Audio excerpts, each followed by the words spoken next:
प्रणाम। जय गुरुदेव। आपका सबका ऋषि चिंतन के सानिध्य में बहुत ही हार्दिक स्वागत है। A very warm welcome to everybody watching this video in the Rishi Chintan session. A very happy father's day to everybody celebrating today also. So last time we did two topics and the two topics were સામાજિક વ્યવહારની કુશળતાના ગુપ્ત રહસ્યો and બીજાના કાર્યોમાં દખલગીરી ના કરવી. तो आज परम पूज्य गुरुदेव Pandit Shri Ram Sharma Acharya ji the founder of all world Gayatri Parivar Shanti कुंज हरिद्वार कहते हैं आदर्श जीवनનું रहस्य. और हमारा दूसरा टॉपिक होगा चित्तनी शुद्धि. I am Mayura Patel from Gayatri परिवार UK क्रॉयटन and we do the Rishi Chintan sessions mainly on Sundays with Gujarati reading and English and Hindi translations which we hope you like. So आज के टॉपिक की तरफ चलते हैं आदर्श जीवनનું રહસ્ય. એ વાત સાચી છે કે મનુષ્ય જેવું વિચારે છે તેવો જ બની જાય છે. हम जैसा सोचते हैं वैसा ही हम बन जाते हैं. વિચાર બીબું છે અને જીવન ભીની માટી છે. विचार बीबू छे, बहुत ही छोटा सा सीड है और जो जीवन है वो एक भीनी मिट्टी की तरह है. આપણે જેવા વિચારોમાં ડૂબેલા રહે છે એવા જ બીબામાં આપણું જીવન ઢળતું જાય છે. એવું જ આચરણ થવા લાગે છે, એવા જ સાથીઓ મળે છે, એ જ દિશામાં જવાની જાણવાની રુચિ તથા પ્રેરણા મળે છે. Where the mind goes, energy flows. And that energy can be in so many different directions, like what we think, what we do. It becomes our friends, our path, our activities, our interactions, our likes, our dislikes, our interests. Everything then gets molded into the way we think. अगर हम अच्छा सोचेंगे तो हमारा दिमाग अच्छे की तरफ ही जाएगा. हमें कुछ भी बुरा जो हो रहा है होता है या कोई करता है तो हमें वो अच्छा नहीं लगता. और परम पूज्य गुरुदेव कहते हैं कि ऐसे ही हमारा जीवन ढलता जाता है, ऐसे ही हमें साथी मिलते हैं, ऐसी हमारी रचनाएं होती हैं और ऐसे ही हमारी प्रेरणा भी होती है. Where the mind goes, energy flows. શરીર પરિસ્થિતિઓ આપણો સંસાર વગેરે આપણા વિચારોના આધારે જ ઘડાય છે. એમનું સ્વરૂપ આપણા વિશ્વાસ તથા માન્યતાને અનુરૂપ હોય છે. So Param Pujya Gurudev is trying to explain to us in so many different ways, in so many different formats, that the way we think is how we become. That is why we have to pay a lot of attention to our thoughts. આંતરિક વિચાર જીવન તથા ચરિત્રને ઘડે છે. It also molds our character. અર્થાત વિચારો પર જ ચરિત્ર અને જીવનનો આધાર રહેલો છે.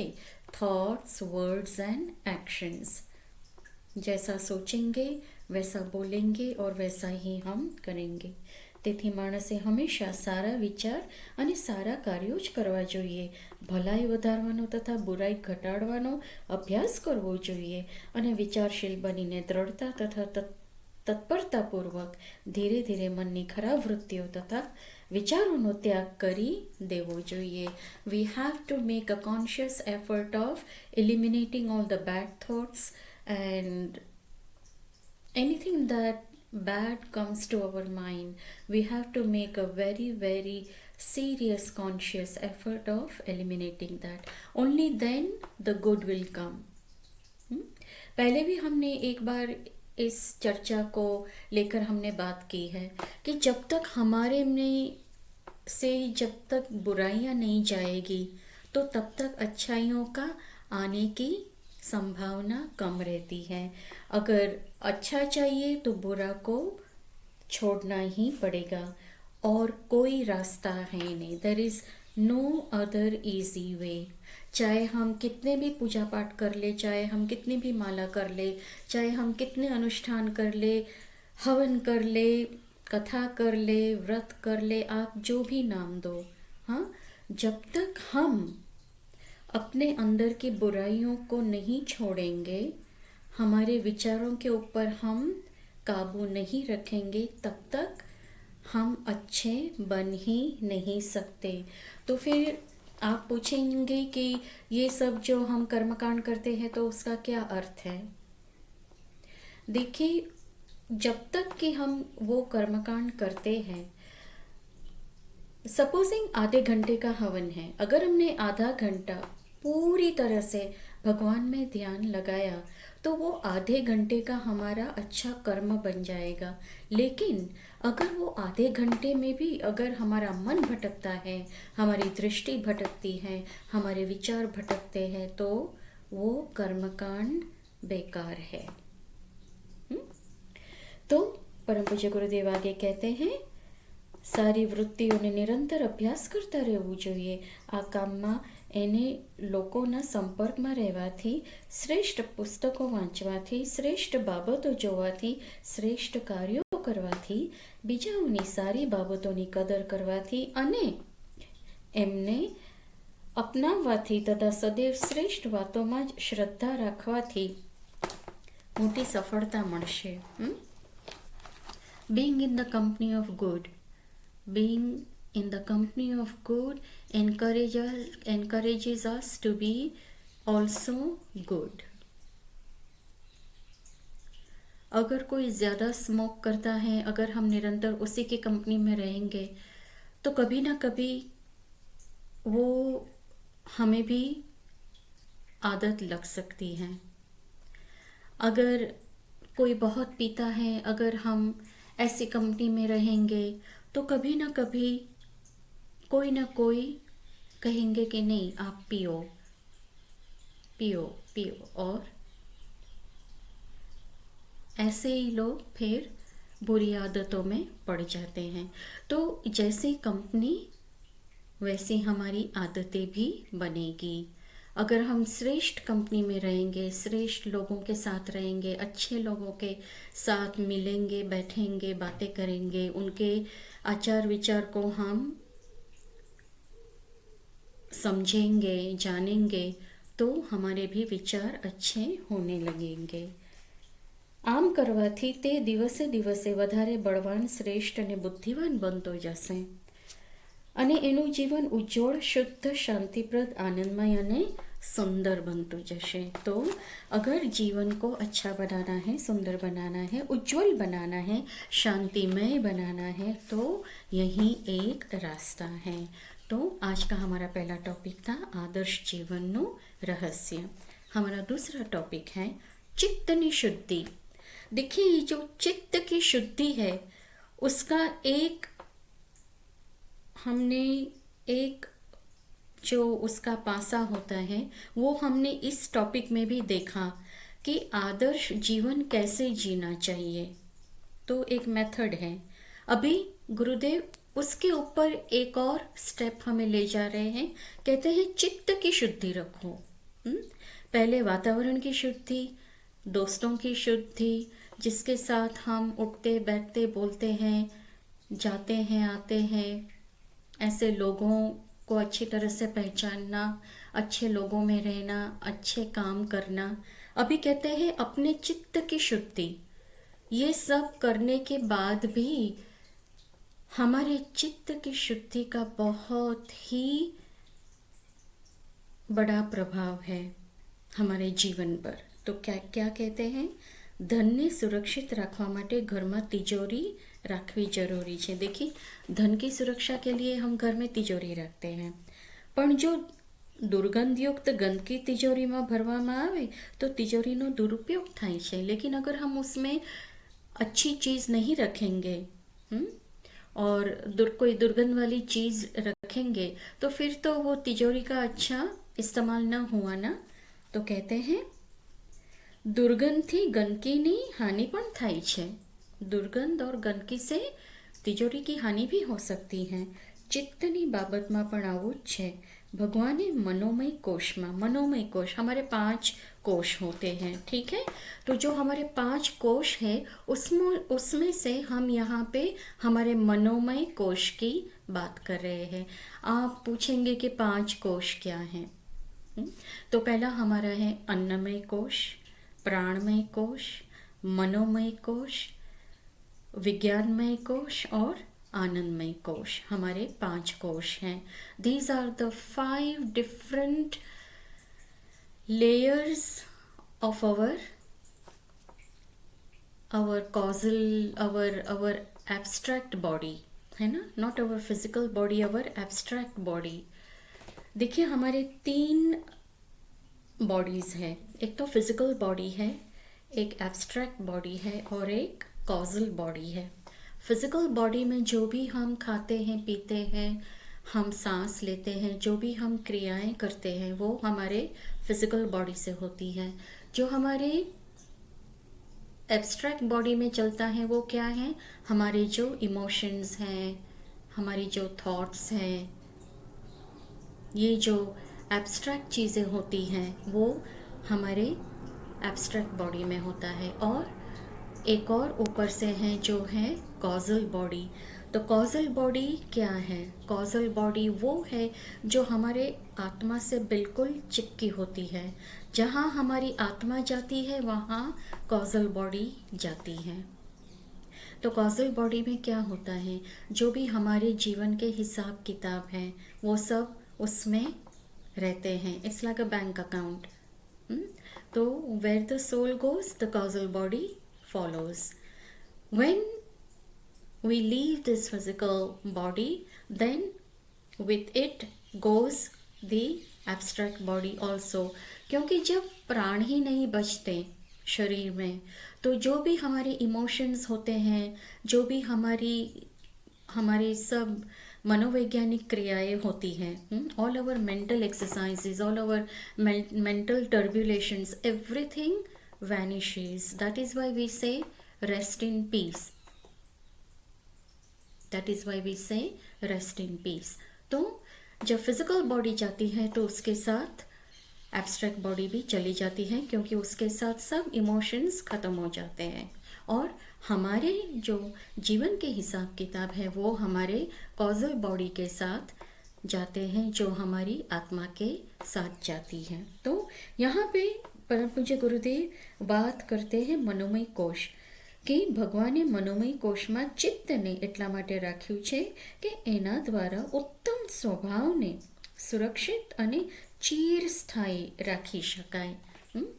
तो इसमें जो ये भगवान ने कितनी अच्छी एक सिर्फ लाइफ ही नहीं दी है, हमें बॉडी भी कितनी साइंटिफिकली उन्होंने बनाई है। No human being can make such a creation, can not reach this kind of creation, है ना, जो भगवान ने क्रिएट किया है। कि उन्होंने जो मनोमय कोश के अंदर हमें एक जैसे बैंक दी है, in which we can store all our good thoughts and our good feelings, good thoughts, good ambitions, etc।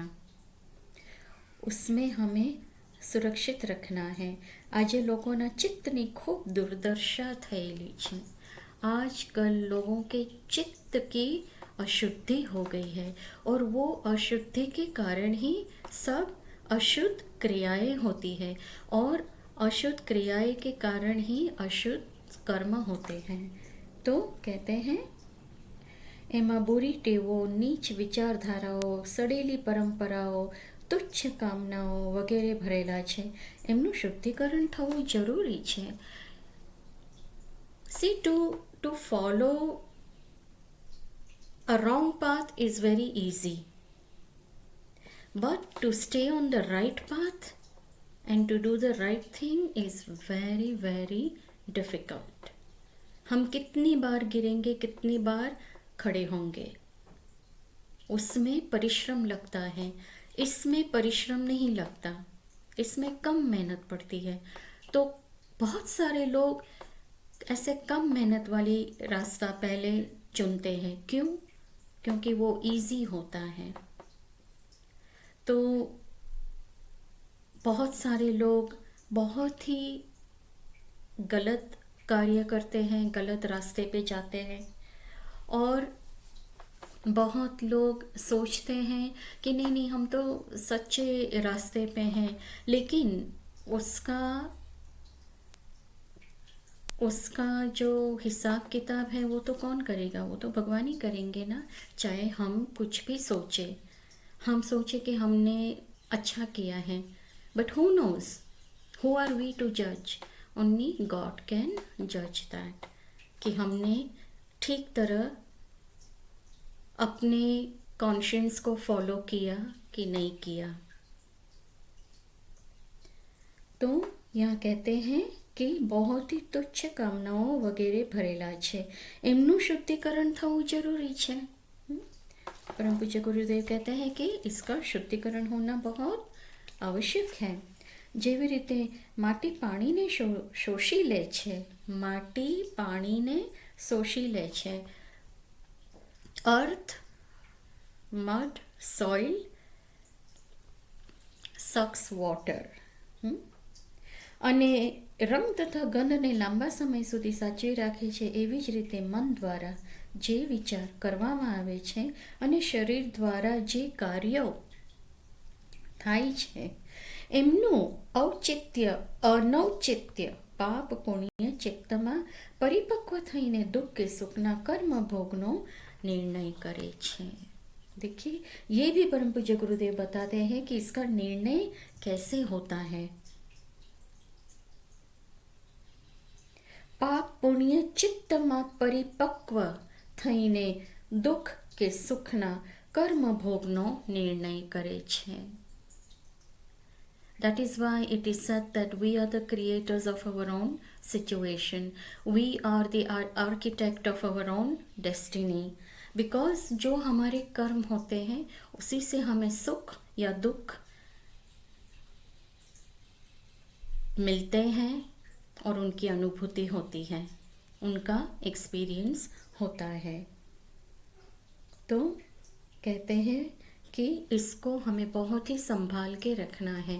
जो अच्छे विचार है, धर्म के विचार है, अच्छी मार्ग पे चलने का जो हमें सौभाग्य मिलता है उसको हमें बहुत ही अच्छी तरह से रखना है। जो चित्तनी शुद्धि થઈ જાય તો એમાં જન્મ જન્માંતરોથી જામેલા કુસંસ્કાર પણ નષ્ટ થઈ જાય છે। आध्यात्मिक चीज़ एक ऐसी चीज़ है कि उसका पुरुषार्थ करने से जो हमारे जन्मों जन्मांतर के पाप होते हैं वो धो जाते हैं, और जो हमारी बुरी धारणाएं होती हैं वो भी चली जाती है, नष्ट हो जाती है। અને ચાલુ કર્મ ભોગો સિવાય ભવિષ્યમાં બનનારા કર્મ ભોગોના મૂળિયા ઉખડી જાય છે। तो कहते हैं कि जब हम अच्छे बनते हैं तो हम अपने आप ही हमारे सब पापों का नाश कर सकते हैं। कहते हैं ना कि गंगा में नहाओ, गंगा में नहाने से पाप मिट जाएंगे, ये करेंगे वो करेंगे। ये हमारे लिए एक आश्वासन है कि हम इन क्रियाओं को माने, लेकिन बार बार गंगा जाएंगे, बार बार नहाएंगे और फिर बार बार पाप भी करेंगे तो वो तो शुद्धि ना हुई ना हुई। हाँ, तो शुद्धिकरण अगर करने का कोई रास्ता है तो वो है सिर्फ आध्यात्मिकता। हमको आशा है कि आपको आज का वीडियो अच्छा लगा होगा। हमारे आज के 2 टॉपिक थे, आदर्श जीवनનું रहस्य कि हमें आदर्श जीवन कैसे जीना चाहिए, कैसे कंपनी में रहना चाहिए, कैसे कर्म करने चाहिए और कैसे हमारे आजू बाजू की जो एनवायरनमेंट है उसको हमें अच्छी तरह से कॉन्शियसली चूज़ करके हमें उसको ऐसे अच्छे एनवायरनमेंट में हमें रहना है, अच्छी कंपनी में रहना है, अच्छे काम करना है, अच्छे लोगों का कांटेक्ट करके उनके साथ हमें दोस्ती करनी है। और दूसरा टॉपिक था चित्तनी शुद्धि कि हमारा जो चित्त है उसकी शुद्धि कैसे हम कर सकते हैं। तो मनोमय कोश के अंदर के हमारी जो भी खराब भावनाएं हैं, विचार हैं, उसको हमें दूर करना है। उसको दूर करके हमें अच्छे विचारों की स्थापना करनी है कि जिससे हमारे बुरे कर्म मिट जाए और आने वाला हमारा जो कल है वो भी सुधर जाए। So have a wonderful evening everybody. We hope you like this video and do keep in touch, do keep supporting. Thank you so much for all your feedback and comments and sorry for a long break. हम बहुत ही जल्दी फिर से मिलेंगे अगले video में ऋषि चिंतन के सानिध्य में। तब तक आप अपना बहुत ही ख्याल रखिएगा। Stay happy, stay smiling and take care. प्रणाम।